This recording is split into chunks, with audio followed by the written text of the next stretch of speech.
Praise the lord. మన ప్రభువును రక్షకుడును యేసుక్రీస్తు వారి పేరిట మీ అందరికీ సమాధానము రక్షణ యేసు ప్రభు వారు అనుగ్రహించునుగాక. నా భారతదేశ ప్రజలందరూ కూడా క్రీస్తు యేసు రక్తములో కడగబడుదురుగాక. ఆ మహోన్నతుడు, ఆ సర్వశక్తి కలిగిన ఆ యేసు ప్రభు వారి యొక్క రక్తములు మా భారతదేశ ప్రజలందరూ కూడా దోషములన్నీ కూడా ప్రక్షాళన చేయబడును గాక. ప్రభువునందు దేవుని బిడ్డలారా, ముందుగా నా హృదయపూర్వక వందనాలు తెలియజేస్తున్నాను. ఆ ప్రకారమే మరి ఈ రోజున మనుషులలో లోపాలు ఉండవచ్చు, కానీ గత కాలాలలో క్రీస్తుకి ఎలపట ఉన్నప్పుడు మనము ఎవరినైతే ఆరాధించామో వారిలో కూడా లోపాలు ఉన్నాయి. వారు మరి దేవతలుగా సలామైన అయినప్పటికీ వారు మనలాంటి స్వభావం కలిగిన మానవులే అని మనకి అర్థమవుతుంది.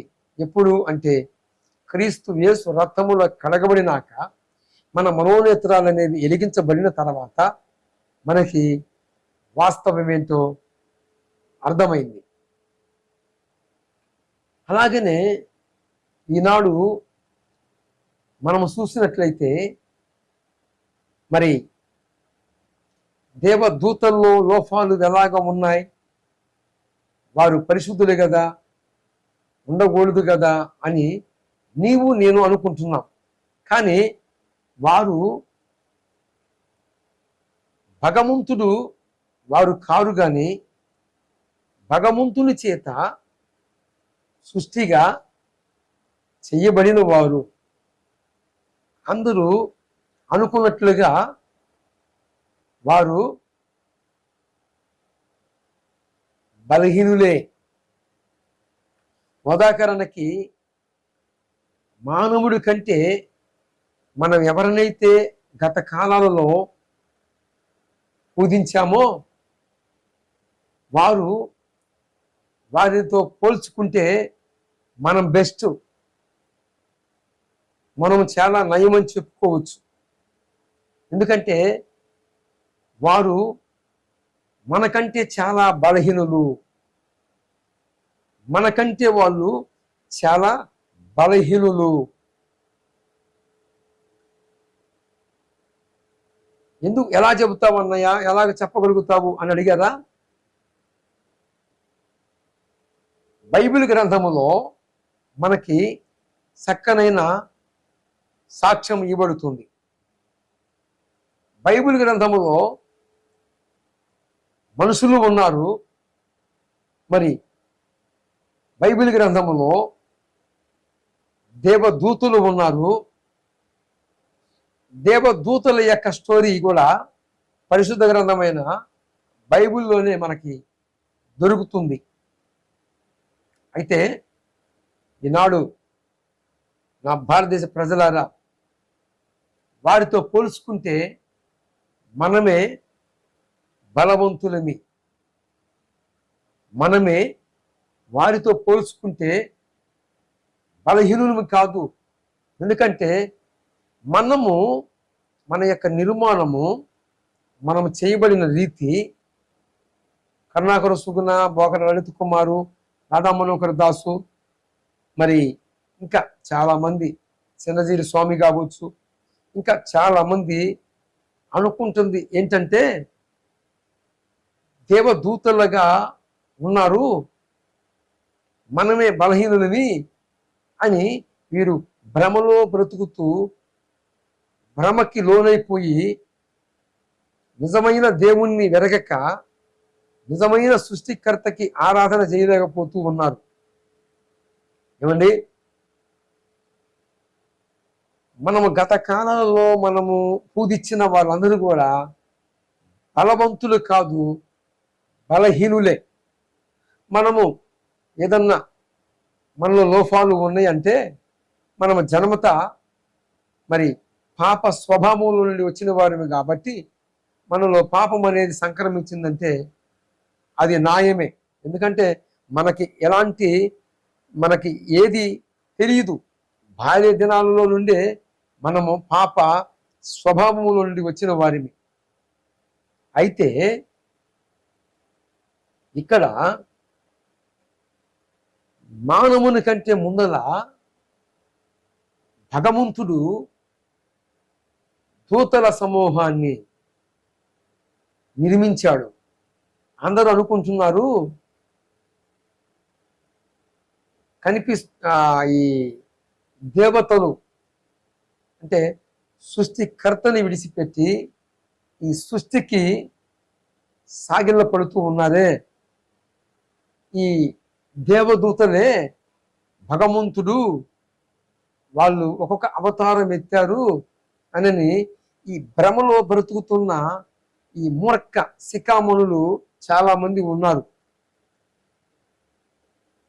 నిజానికి వాస్తవంగా సోదరుడా సోదరి, నా భారతదేశ ప్రజలారా,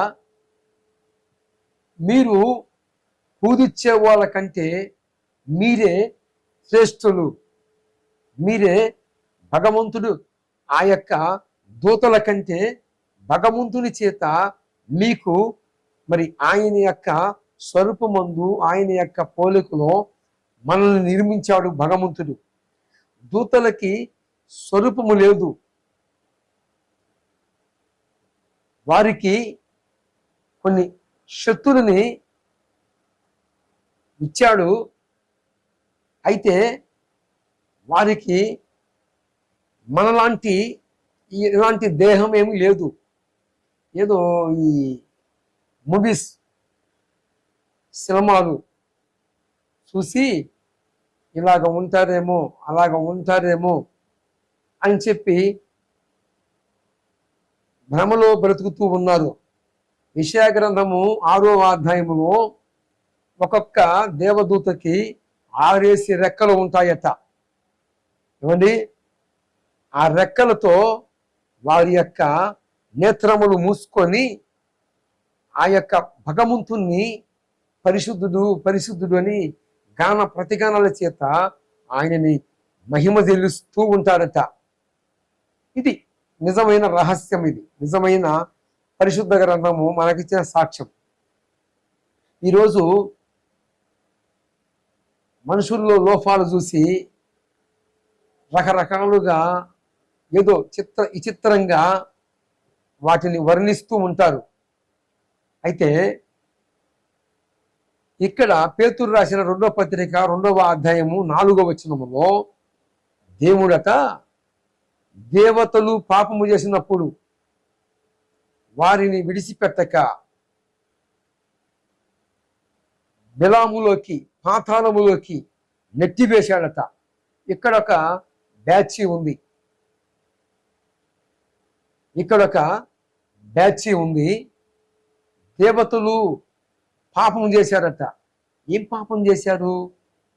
ఏమండి, ఈరోజు సభ్య సమాజంలో మనుషుల్లో అనేక లోపాలు ఉంటాయి. కానీ నా పాయింట్ ఏంటంటే, గత కాలాలలో మనం ఎవరినైతే ఆరాధించామో వారి కంటే మనమే బెస్ట్, నేనే బెస్ట్. ఎందుకంటే ఒక భార్యతో ఉన్నవాడు సంసారి, ఇక ఇతరులతో ఉన్నవాడు మరి సుప్రీంకోర్టు కావచ్చు, మానవ కోర్టులు కావచ్చు, సమాజంలో ఉన్నవారు కావచ్చు, 2-3 కలిగిన వారికి సమాజంలో మర్యాద ఉండదు, గౌరవపదంగా వారికి మరి వారి మాటను కూడా ఎవరు కూడా లక్ష్య పెట్టరు. సభ్య సమాజము 2-3 వివాహాలు చేసుకున్న వారికి గౌరవమేమి ఇవ్వదు. అలాగా గత కాలాలలో మనం ఎవరినైతే ఆరాధించామో వారికి ఒకరి కంటే ఎక్కువ మంది భార్యలు కలరు. మనుషులకి పూర్వకాలాలలో పరిశుద్ధ గ్రంథమైన బైబిల్లో కూడా మనుషుల యొక్క చరిత్ర ఉంది. సృష్టికర్త గురించి కూడా వివరణ ఉంది. సృష్టికర్తలో ఎందు వెతికినా ఆయన మచ్చలేని చంద్రుడి వలె ఉన్నాడు భగవంతుడు. కానీ ఈ పేతురు రాసిన పత్రిక 2వ అధ్యాయము 4వ వచనములో దేవదూతలు ఉన్నారు, వీరిలో పాపం ఉన్నదట. ఏం చేశారు? దేవునికి విరోధమైన పాపం ఏం చేశారు? వాళ్ళ నిర్మాణం వేరు, మన నిర్మాణం వేరండి. వారు వాస్తవంగా నోటి ద్వారా కలగముంటే కలిగిన వారు. మన యొక్క ఆకృతి రావాలంటే భగవంతుడే తన అస్తములు చాచి తన అస్తముల ద్వారాగా మనకు రూపునిద్దాడు, తలంతులు ఇచ్చాడు. ఇలాంటి సుందరమైన దేహముతో ఆయనే మనకు అనుగ్రహించాడు. దూతలు వేరు, వారు నోటి ద్వారాగా కలగముంటే కలిగారు. వారు కలిగినప్పుడే పరిశుద్ధంగా చేయబడ్డారు. మనం ఏదన్నా అన్స్పిట్టిగా జారి పడ్డామంటే అర్థం ఉంది, కానీ వారు పట్టడానికి వీలు లేదు. ఎందుకంటే వారు పరిశుద్ధులను పవిత్రతో ఉన్నారు. కానీ అలాంటి దేవదూతలట పాపము చేశారట. అందు నిమిత్తము దేవుడట వారిని కటిక పాశముల ద్వారాగా బంధించి బెలాములోకి, చీకటిలోకి, పాతాళములోకి నెట్టివేశాడట. ఇక్కడ ఒక దేవదూతల బ్యాచ్ని మనము మాట్లాడుకున్నాం. మరలా ప్రభు సెలవైతే ఇంకా దూతల బ్యాచ్ ఉంది. మరి వీరు గురించి మరొక నెక్స్ట్ మెసేజ్లో మాట్లాడుకుందాం. మరి నా భారతదేశ ప్రజలారా, మనుషుల్లో లోపాలు ఉంటే అదుగో అందుకే భగవంతుడే వచ్చి మనందరి కోసము తన విలువైన రక్తమును సిందించాడు. మరి ఆ రక్తమును మన కొరికే ఆయన సిందించాడు. క్రీస్తు యేసునందు విశ్వాసం ఉంచండి. రాధా మనోహర దాసు కావచ్చు, కరుణాకర సుగుణ కావచ్చు, బోగ లలిత్ కుమార్ కావచ్చు, ఇంకా నా భారతదేశ ప్రజలారా, మరి శనజీరి స్వామి కావచ్చు, ఇంకా చాలా మంది సత్య అన్వేషణ చేస్తున్న వారందరికీ ఈయన కనువిప్పు కలిగించాలని, వారికంటే మానవుడే బెస్ట్, మనమే చాలా పవిత్రంగా ఉన్నాము.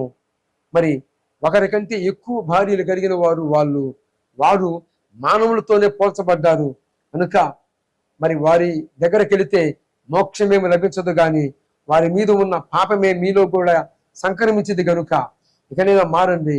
ఈ మాటల్లో మీకు కనువిప్పు కలిగిస్తాయని ప్రభువైన యేసు క్రీస్తు నామములో మీ అందరి మనోనేత్రాలు వెలిగించబడును గాక.